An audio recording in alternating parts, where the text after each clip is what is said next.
চুপাৰী গাড়ীবিলাকত আহে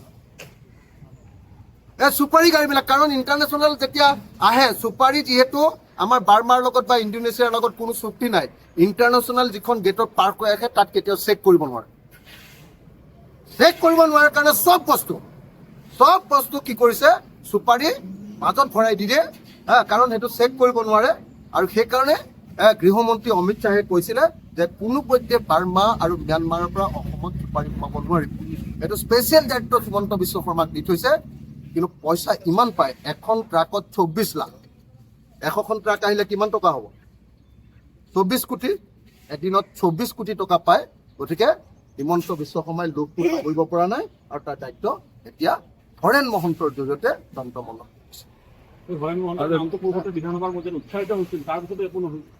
কেনেকে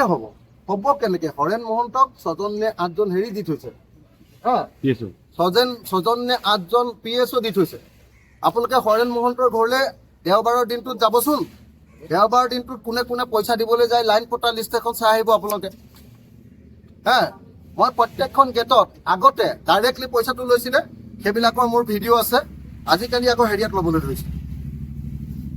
কি কয় এইটো গুগল কি এইবিলাক পে যে কি কয় গুগল পে স্কেনাৰত ল'বলৈ ধৰিছে আজিকালি স্কেনাৰত ল'বলৈ ধৰিছে গতিকে সেইবিলাকৰ স্কেনাৰৰ মই হেৰিও পাই থৈছোঁ